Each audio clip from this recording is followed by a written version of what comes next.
travel to Sri Lanka for the Commonwealth Heads of Government meeting on Thursday. I'll then fly on to Bangkok, where I'll be joined by a business delegation. My plans originally included travelling to the Philippines with the business delegation. However, we're now in discussions with the Philippines as to whether this visit can actually go ahead. In the wake of the devastation caused by Typhoon Haiyan, and after discussions with the Philippines, we have offered to postpone the visit so that the Philippine government can concentrate resources where they are best needed. We'll let you know our decision once we've had a response from the Philippines. Once again, I'd like to offer President Aquino and the people of the Philippines, New Zealand's heartfelt condolences at the tragic loss of life, and we remain committed to helping wherever we can. Over the weekend, the government announced an initial contribution of $150,000 towards the Philippines via the Red Cross. This afternoon, Foreign Minister Murray McCully also announced a further contribution of $2 million. It's my intention to call President Aquino and convey New Zealand's condolences personally when we're able to take, my call, which will be in the next 24 hours, and we'll just have an opportunity to touch base and whether the trip to the Philippines can actually go ahead. We depart for Chogum in Colombo on Thursday evening. Let me also acknowledge that today is Armistice Day, and then on the 11th hour, the 11th day of the 11th month in 1918, the First World War ended. 18,000 New Zealanders were killed in the conflict, and 95 years on, continue to remember their sacrifice. In the House this week, the government intends to progress the Members of Parliament Remuneration and Services Bill, the Health and Safety Pipeline Implementation Bill, and the New Zealand International Convention Centre Bill is going to get its third reading. Wednesday is a Members' Day. Questions? The India leader has decided not to go to China. Have you given any consideration to whether you should boycott that, given that decision by? No, we're definitely going to go to Sri Lanka.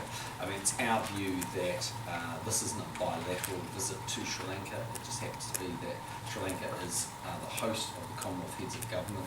This is the 22nd of such events. We've been to all of the others, and while one or two leaders have taken the view that they're not going to go, the vast bulk of over 50 are attending. What about the pressure on for Sri Lanka to relinquish the chair? Yeah, there's no mechanism for doing that. The appointment as chair took place effectively when they were named as the host back in Perth in 2011. So I don't think there's a mechanism for that actually taking place. And practically speaking, the main function of the chair is really to host the event which is taking place obviously this week. So what views are you going to put to Rajapaksa when you meet with him, if any, about human rights abuses and the lack of an independent investigation? The first thing I'd say is that we take the issue of human rights in Sri Lanka seriously. The Foreign Minister has met twice with the government in the last 12 months or so to discuss these issues. He's also going to be on the visit with me. He intends to go up north firsthand to have a look at that. We're also requesting a meeting with the President of Sri Lanka. Assuming that meeting takes place, then we'll be putting on the table our concerns and urging them to address the issues that are taking place in their country. But my own view is that if we were to boycott, we wouldn't achieve anything. The meeting would still go ahead. In fact, actually, by hosting a meeting in Sri Lanka, we take the New Zealand media with us, as do leaders from around the world, and that, if anything, shines a light on what's happening in Sri Lanka. You're concerned though that Jan Yogi obviously got into trouble in Sri Lanka. Do you accept the assurances that she had a problem with her visa, because she's adamant she got advice and sought the right channels to make sure that was right? Yeah, look, I don't have all of the details of exactly the visa that she travelled to Sri Lanka on. I was advised early evening last night that there was a problem and that the Green Party were asking for our support. In fact, gave that assistance along with the Australians, and my understanding is she took what was her scheduled flight back to New Zealand. So whether she was on the right visa or the wrong visa or permitted to do what she was permitted to do, I don't know.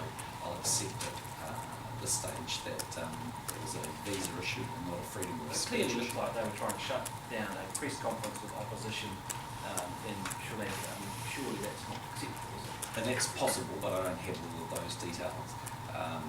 All I can say is that we're going to go there. Hopefully the Commonwealth will be able to go about its work, its important meeting that it holds, and we will have an opportunity to make our feelings clear to the President about concerns we hold from some years back and potentially ongoing concerns about human rights issues in Sri Lanka. You had a specifically last month in New York. Did you raise those human rights issues with him there? Yeah, so at the meeting there, I indicated to him that New Zealand closely follows the issues of human rights, and I reminded him of the fact that the Foreign Minister had on a couple of occasions raised those issues. How confident are you that the New Zealand media accompanying you will be able to shine a light on what's happening in Sri Lanka, given the Sri Lankan government has clamped down on its own media for years? Yeah, so I mean, you're broadcasting over our networks, and that's in a free and totally uncontrolled way is normal in New Zealand, and that will continue. So you will continue to report on what you see and what you hear on an unfiltered basis, as it should be. I accept it might be different in Sri Lanka. That's also true. It's very different in many countries around the world, and that doesn't stop us travelling there. But the Sri Lankan government are putting restrictions, aren't they, on visiting journalists in terms of their ease of access to the meetings or other? Well, they may well do, but I mean, in the end, my experience of New Zealand journalists who travel with me overseas is they do their level best to get a feeling of what's really happening on the ground. They go out themselves and look and see what's happening. They'll be talking to the Foreign Minister who will be up north. No doubt you'll go and ask people who live there what they think is really happening. So, I mean, in one sense, as say, the international pressure that comes on Sri Lanka from being the host of Commonwealth Heads meeting is, in one sense, could be a very positive thing. When Relevant Minister is the McCulley met with Commonwealth as a EMFED. geopolitical organisation compared to ASEAN and APEC, UN.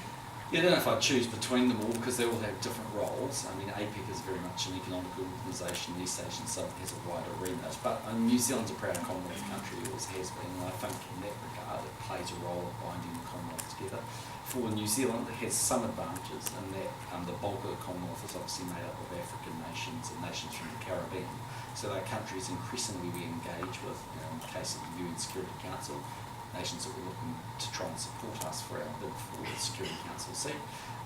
So it's a useful forum, but it is different from the others. When you met with Mr McCulley. Sorry, what was Is that? it a powerful force for change? I mean, does it make any difference?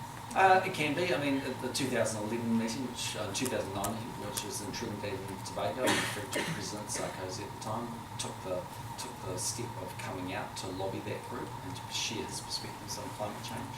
So I think it's still got relevancy. What concerns are you going to convey to the President? What specifically are you concerned about? Well, I think there's a number of things. I mean, the first is we'll want to talk about what actually took place as they dealt with the issues around their civil war and the historical issues. Secondly, engagement that they're having with the Tamils. And thirdly, ongoing issues. I mean, one issue is that they've recently dismissed their Supreme Court judge. The Supreme Court probably going to ask them about those issues and not head to that. When you met with EMFED and Mr McCulley about attending CHOGM and the fact of the Sri Lanka, was there any discussion or any possibility raised of reduced participation by New Zealand? Was that introduced? No, not as my understanding. And my understanding of the history of all of this is that back in 2009 at Trinidad, there was a discussion about Sri Lanka heading or hosting the event in 2011. There was a deal that was brokered back then that in fact Australia would host it in Perth, and then Sri Lanka would host it in 2013 with Situate as played it. So New Zealand never considered sending a foreign minister as opposed to Prime Minister? No, I mean, we've been aware for some time that the Canadians were going, or the Prime Minister Harper wasn't going, and in very recent times that Manmohan Singh wasn't attending. We've had discussions internally, as you would expect, that just to kick the tires, that we're comfortable with the steps we're taking. But we are, and while we accept it's unusual that a couple of countries aren't going, and they have their own reasons for doing that, we're also in very good company. And the British Prime Minister will be there. Ultimately, Tony Abbott will be there. Many other leaders from around the world will be there. Have you met with any of the Tamil refugees in New Zealand? I've been out to the odd Sri Lankan Day celebration, so I've met with them there, but I can't recall formally whether I've met them in recent times. I don't think I have. I can check my office. Well, David Cameron's done his. I don't know if there's been a request to be people answers, but I've been to those events, and I've certainly met plenty of people. I don't think there's been a formal request, but I'll have to check my office. We've read today that 32 MPs are effectively using their accommodation allowance to pay themselves rent and also keep back capital gains. Is that a rort? No, it's not a rort. I mean, there is a system that's been established for quite some time about the way assets are recorded in an MP's pecuniary interest. And my expectations are that my MPs, because obviously every MP from every party has to comply, and I can't speak for them, but in terms of our MPs, my expectations is that they will comply fully. The advice I have received is that they have. Now, in fact, actually, as you may have seen from the newspaper reporting, quite a number of my MPs actually actively sought to actually give greater levels of clarity and information, and the Registrar of Pecuniary Interest encouraged them not to do that and actually rejected recording that information. Do you think they should be able to keep that capital gains or any capital gains? Well, I think you're talking about the investments they hold in the superannuation fund, and again, my expectations would be that they would comply with the law. I mean, ultimately, you can have an economic debate about whether they own a hard asset like a property or shares in Goodman's Property Trust. Both are one and the same thing, effectively. They're investments in real estate. So, you know, they just need to comply with the law like anybody else does. So I'm not talking specifically about the superannuation, the properties with the superannuation funds, just the fact that MPs are using their accommodation allowance to effectively pay themselves, and they can keep the capital gains on top of that, should they be allowed to do so? Well, I expect them to comply with the law, but I think you can confuse these things. I mean, at the end of the day, they have a requirement to live in Wellington. How or where they live and how they fund that or pay for that is kind of a matter for the rules around Parliament. And in the end, if Parliament decides through the Business Committee and Parliamentary Services to review the rules, we'll be more than happy with that. More than happy to engage in that debate. And as a government, we've been extremely transparent about trying to increase the level of knowledge and information about the way MPs act and how they spend their own money and what expenses they have. But I don't think you can actually rightfully criticise MPs for following the law, taking advice from the Register and making sure that they have fully compliant. Are they profiting though from taxpayer funded perks? It depends on many other things. I mean, there's an argument that could be put up if they didn't own that property, they could ultimately own another property, and so you can get into some of the circular argument. And what about that? Should those rules be changed to be so there's more transparency? There's challenges with that. As you know, some time ago, I remember actively trying to, when the registry of pecuniary interest first came out, actively wanting to list assets that were in the trust and having the register actively telling me not to do that for a variety of reasons, not the least in being concerns about trust law at the time. So in the end, it's not straightforward. The decision has been taken that MPs should record trusts they have an interest in, superannuation funds they have an interest in, but not the individual assets contained in them. Was there anything in that newspaper report this morning that you looked at that concerned you? I read it pretty briefly, but yeah, the only question I actually asked was the obvious one, which is, have we had any advice that our people aren't following absolutely the rules? And the answer to that was no, we haven't received advice. To the contrary, they are actually complying with the rules. What's your personal view on the There's a lot of concern about if the government kind of trying to control house price inflation, a lot of concern about investors. Is it right that MPs own 5, 6, in my case 20 houses or 20 properties? Well, I haven't seen the details of that, but I mean, again, anybody in New Zealand has a right or is able to own property. They need to make sure they comply with the law, and there are plenty of people who buy property who run foul of the tax laws because they don't understand it. You know, whether someone pays tax, that's not something you can actually determine from the registration or ownership of the property. The property's bought, it's all to do with the intent laws we have in New Zealand, so I don't think you can draw that conclusion they are or aren't paying capital gains tax. They might be. Do you Does think the fact personally that that so many superannuation... national MPs own investment properties influence your views on capital gains? No. I mean, my view on capital gains tax has been a long-held view, and actually it's backed up by IRD, who don't believe that capital gains tax will gain much revenue, would be easy to administer, would be an efficient tax. Treasury have another view. Their view is that there is a place for the capital gains tax, but in my view, given it's a realisation tax, and looking around the world, you can see a lot of countries that are struggling with the capital gains tax that don't work well. We also have a very simplified bill-based low-rate tax system in New Zealand. If you had a capital gains tax, you'd almost certainly have to bring back death duties and gift duties and get all sorts of other compounding issues. So it's a personal view, but I think there should be an extension of the current capital gains tax of Do you- New Zealand. Do you think personally there needs that superannuation loophole needs to be closed in the interest of transparency? Well, I don't think it's a loophole. I think it's the way the rules were actually designed. No one's going around the rules, they're actually playing with the rules. So in the end, I mean, you know, there can be political debate about whether that should change, and if the view of parliamentary services via the Speaker and ultimately other political players is to change it, I'm sure that should be extended away. What's your view? I wouldn't care if there was greater disclosure. I mean, generally the purpose around pecuniary interest is to make sure that external watchers of Parliament, aka media, can actually see, as they should be entitled to, in my view, what assets an MP has an interest in, and then make sure that they are properly discharging their responsibilities, given that they are an influential role in making the laws. So in my view, more information is usually better than less, but that's also going to be balanced up against the fact that this is a static declaration, it happens once a year, so it's not updated during the year. It's administered, so ultimately you've got to make sure you're not overloading the place with too much bureaucracy and information. Can you expand on the point of why the register of pecuniary interests wants people not to disclose what assets are in trust, or that's any MP's business if they wanted to put it out on the table and not really followed by the register?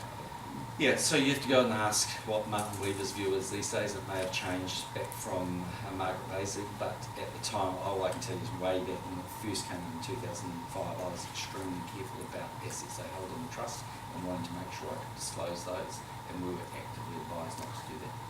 Did Cabinet discuss today at all any issues around compensation for families of the Pike River victims? Not really. The Attorney General indicated the position that is known, which is the government's view is that we shouldn't pick up the compensation that the courts awarded to the families, but was payable by the company.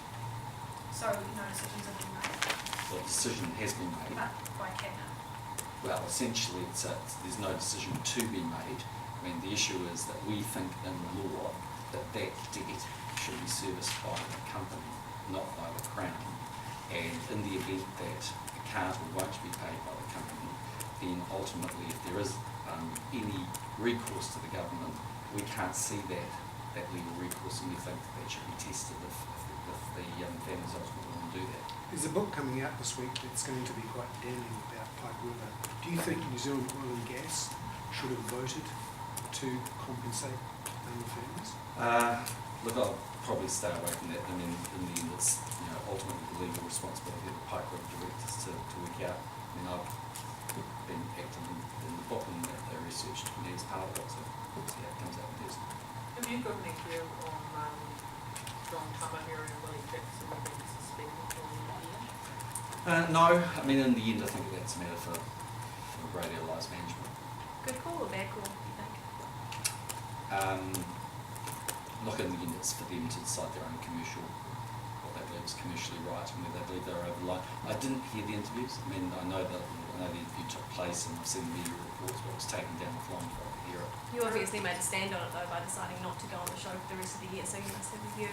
Well, I didn't actually have a scheduled date to go, so it wasn't as if I actually boycotted them. It's just that there wasn't a date set down in the diary. Had they asked me to go, then I would have had to think that through. There is some speculation now about the police commissioner needing not necessarily to be a police officer, and perhaps a civilian might be better. Have you got a view on that? It might technically be possible, and certainly in certain fields we see that as something that either can be an advantage or certainly not something that stops someone having a job. My gut instinct is it's better if the commissioner is a police officer, former police officer. You're talking about leading a very large group of men and women. It's a complex area, but like the military, having done time through the service over a long period of time adds to the moral authority. But there's probably no legal reason why I couldn't have. Are you pleased that the police have appointed basically a multi-agency investigation team to look into the Ghostbusters case? Yeah, I mean, I think there's a lot of different parts to that particular case. I mean, in terms of whether the police were right not to follow the initial complaint with a formal prosecution, that's